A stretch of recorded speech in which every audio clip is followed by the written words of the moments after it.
Nga sa Pilipinas na. Good evening. Afternoon pa kasi dito. Oo nga pa. Saan ka ba ang lugar? Nasa Dubai ako ngayon. Dubai. So, 4 hours yan, di ba? Yung different dyan. Oo, 4 na oras. Ilang taon ka na? 36. Okay.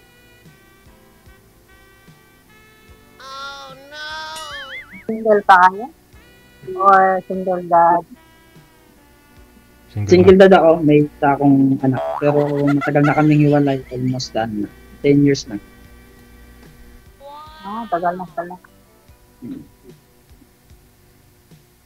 Ikaw? Hiwalay din ako already 4 years. And then, dalawa yung anak ko, wala lang sa babae. 28 years old. Ano? 28 years old. Ilang taon ka na? Kumusta na? 28 nga. Bilang na rin. 28? Yep. Matanda ako sa'yo ng 8 years. Sabi nga nila, di ba, sabi nila, it doesn't matter. Totoo ba yun? Wala ka ba na? Oo naman. Kasi, pag-ibig, wala naman tinitignan ng edad dyan eh. Parang ganun. Totoo naman yun. Parang gano'n. Nasaan ang asawa mo ngayon? Yung anak mo? Nasa kanya.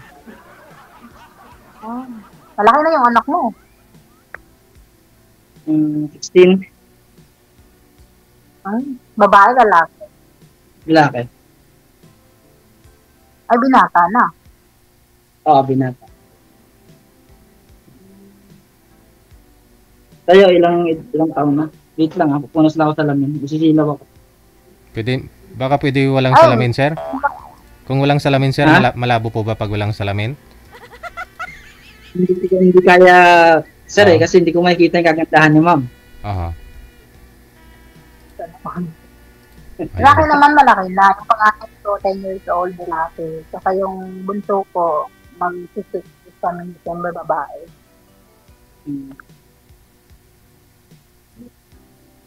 Tagal ka na dyan? Kaya sa Actually, first timer ako bago pa ko dito, isang taon pa lang. Nag-isang taon pa lang. Sige, magtanong ka pa about sa akin. Ha? Magtanong ka pa about sa akin. Ba't po pala kayo nag-iwalay, sir, ng ex-wife mo? So, makabilang alam nyo na, ganun. Alam nyo na yan. Sa makabilang bahay, sino? Ikaw? Siya? Siya. Okay. Opo, siya. Baka ikaw yun. Gumaya lang yung asawa ko. Kung ako yun, dapat nasawa na ako ngayon. Anong trabaho mo dyan sa Pilipinas? Ako? Lang, may pinagkakakitaan na maliit, konting negosyo. Maliit, hindi pwedeng lasihin. Hindi ko siya ganun Buti na yun. May hanap buhay. Hindi ka wala. Kumusta naman dyan? Okay lang Pilipinas, wala nang bagyo? Okay. Bali ho, sir, ilang years na po kayong hiwalay ng asawa mo? Bali, mag-11 years na po. 11 years na po pala. Wala ho kayong naka-relasyon ulit sa 11 years? Meron po. May mga naka-relasyon din po. Pero? Hindi po nagsasuccessful. Kasal po ba kayo doon sa una mo, sir? Doon sa nanay po ng anak mo? Wala pa ako. Hindi pa ako kasal. Okay. Sige. Sige ma'am, magtanong ka sa akin. Yun nga, hindi ka kasal, so pwede pa. Oo, pwede. Kaya nga ako sumali, nagbabaka sakali din.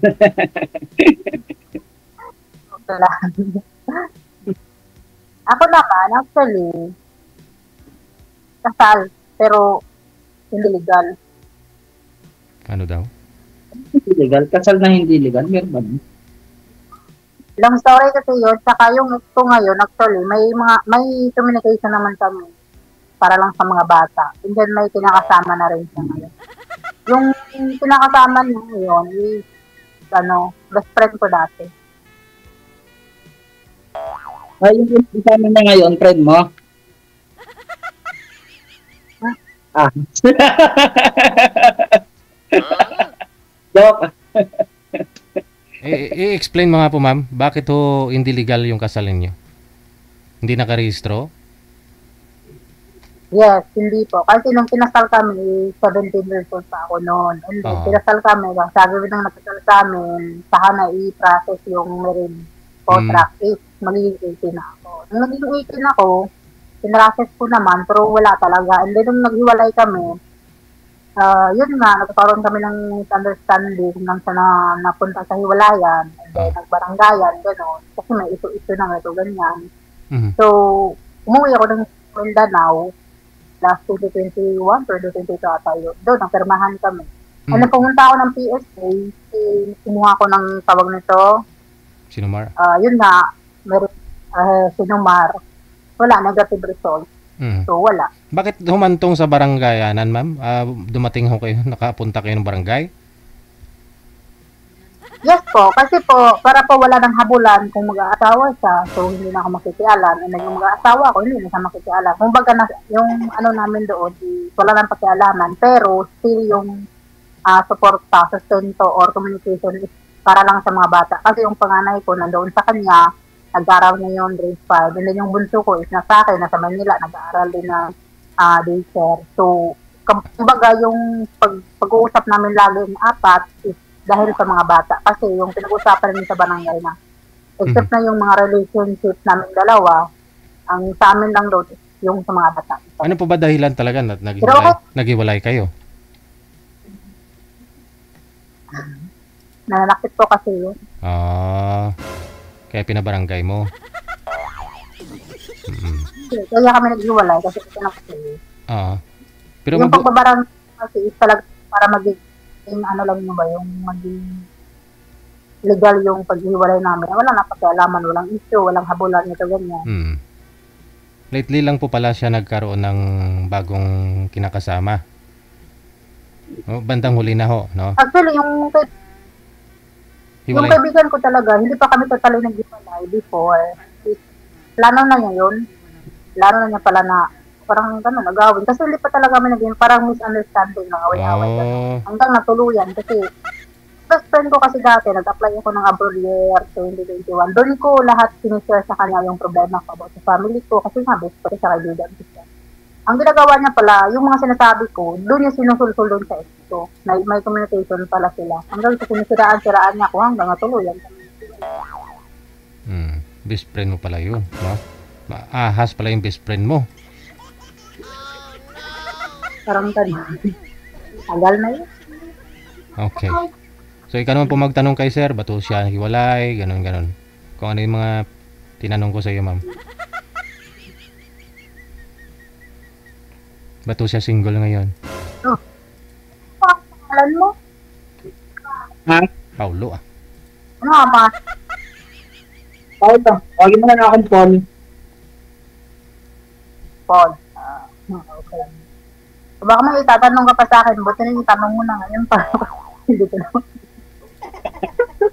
Hindi ho, ikaw na ho yung magtanong, ma'am, kasi yung mga naitanong ko sa iyo, yun din itanong mo sa kanya para makilala mo si sir. Kung sinabi niya na, naghiwalay, nag-fit bahay yung asawa niya. Pero iba-iba naman tayo ng situation nung walay ng partner. Diba? Ba't ho kayo naghiwalay nun, sir? Ba't ho ng ibang bahay si misis nyo that time? Nasa malayo po ba kayo? Nag-abroad kayo? Saan po ba? Ba't nangyaring ganun? Ano po, dati po akong security guard. Tapos? Ayun, na lang na parang tumatabang. Bali malayo ho kayo, bibira ho kayo umuwi, ganun. Ay, hindi sir, hindi. Bali, araw-araw naman po ako umuwi kasi may motor naman ako ng panahon na yun.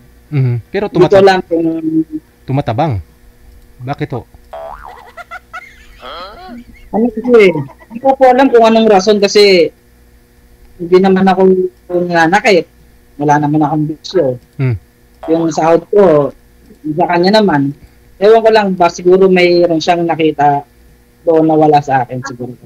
Hindi mo tinanong, siyempre, no, nagharapan kayo. Tinanong mo siya, ba't mo nagawa sa akin to? Bakit mo ako pinagpalit sa iba? Anong kasalanan ko? Anong pagkukulang ko? Anong sabi niya, sir? Ang sabi niya po sa akin, yun lang, sabi niya, pasensya na nabigla ko. Sabi niya, yun na po yung sabi niya, nabigla ko, hindi ko sinabigla. Yun lang po yung sabi niya. Tapos, nag-closure naman po kami, nag-iwalay naman po ng maayos. Kasi, di na rin po kasi ako sir, na nagbigay ng second chance. Kasi, wala namang dahilan para, parang hindi ko deserve, sir, na lakaway na ko. Kasi, hindi naman ako nananak. Nahuli niyo po ba? Nalaman niyo? Paano niyo po nalaman? Na meron pala siya. Paano niyo nalaman? Paano niyo nahuli si misis mo? Sir may napapansin ako na kakaiba. Siyempre, asawa natin yan. 5 years kami nagsama almost. Anong napansin? May napapansin ako na kakaiba. Nasa mga kilos niya. Tapos, nung nag-iistiga pa lang ako, saka naunahan na ako, umalis na. Yun lang. Bata pa ho pala kayo nag-asawa kasi nung that time, 11 years ka nang hiwalay eh. So 35 ka po ngayon. Ano na po ako, 19. 19 ka nag-asawa. Okay. 19 po ako nilandi. Nilandi ka niya? Ang galing. Man. 19 ka nilandi.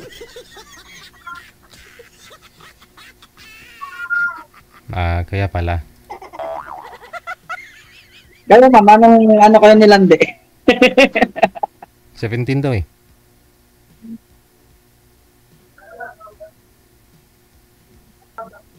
Seventeen.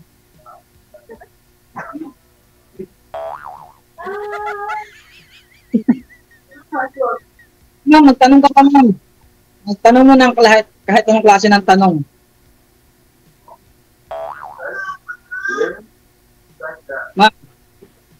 Hindi, busy yata si ma'am. Magtanong ka paano mang gusto mo sa isang lalaki.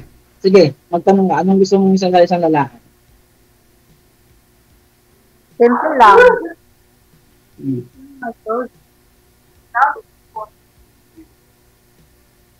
Yung tanggap ako kung ano at sino ako. At saka siyempre, yung mamahalin din yung anak ko. Yun lang. Pero kung ako lang yung mamahalin, tapos yung anak ko ito pera, wag na. Kanya-kanya na lang. Tama naman yun. Sabi nga nila, pag nagmahal ka daw ng single mom, dapat daw kasama na yung sisig. Ganun ba yun?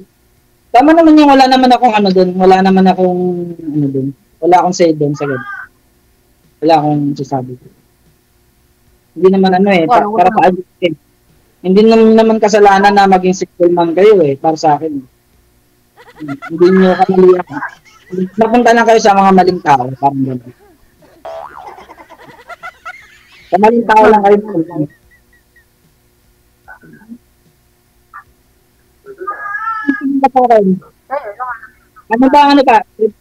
Anong height mo, ma'am? 5'4". Halos magsinaki lang din pala tayo. Bakit? Ano ko, konti lang different.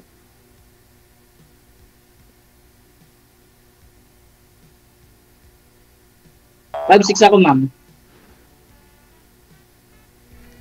Pag umarap ka. Hindi ka pinapansin, sir eh. Hindi ako pinapansin. Mukhang hindi yata ako sa kanyo pasado. Di ba ka Nawalang signal. Nawalang signal. Pag lumingon ka, akin ka. Pag lumingon ka, akin ka. Hindi na talaga lumingon, sir. Ayaw niya maging sa'yo. Wala na. Wala. Wala na. Nawala signal, sir. Tingnan ko nga po. Ay, hindi na talaga online, sir, oh. Paano po kaya yan? Baka amo. Baka nandun yung amo. Sige, oo nga po eh. Andyan yung mga alaga niya. Yun na lang, connected po kayo dito. Connected po kayo dito. Ha? Tuloy-tuloy na po kayo dito, ha. Tuloy-tuloy lang pag-uusap ninyo. Mamaya ko pag online mo siya, pwede mo siyang tawagan ulit. O i-PM mo siya. O, dyan, bumalik. O, Wala yung signal. wala na nga. Gupi na. Ma'am, kala ko iniwan mo na ako eh. Kontak. Ma'am, kala ko iniwan mo na ako. Parang gano'n na nga, oh. Hello, ma'am. Wala ko kayong signal. Wala na. Sir, i-PM mo na lang sa sir, ha. Connected po kayo dito. Tuloy-tuloy lang ang usapan. Maraming salamat. Thank you, thank you. 34 minutes after 7 o'clock Philippine Standard Time. Kayo po ay nanonood at nakikinig dito po sa Wanted Sweetheart Live sa www.facebook.com. Ikaw ba ay malungkot? Walang makakausap at nag-iisa? May programang para sa'yo. Wanted Sweetheart. Wanted Sweetheart. Byuda, byudo, iniwan, single mom, single dad, single tita, single tito, single lulo, single lula. Basta nasa tamang edad, 18 pataas, pwede kang sumali. Basta walang sabit, walang asawa, walang girlfriend, walang boyfriend, walang ka-LDR. Pwede kang sumali. Sa mga gustong sumali, install lang ng Viber or Emon application sa inyong mga cellphone. Gumawa ng account at kung ready na yung account mo, hanapin ang aming account, Digigel OFW Emotion, sa pamamagitan po ng aming ID na +63 961 3560 194. I-PM mo sa amin ang pangalan mo, edad at saka lokasyon para amin po kayong mahanapan ng inyong kalugar, kaedad. At malay mo, siya na ang matagal mong hinihintay. Makakasama sa hirap at ginhawa. Wanted Sweetheart. Wanted Sweetheart. Gabi-gabi mong mapapanood at mapakinggan. Alas 7 hanggang alas 10 ng gabi. Dito lamang sa Gel FM 98.7. Powered by OFW Emotion TV Radio. Wanted Sweetheart. Wanted Sweetheart. Paalala, mag-ingat sa mga scammer. Check this out.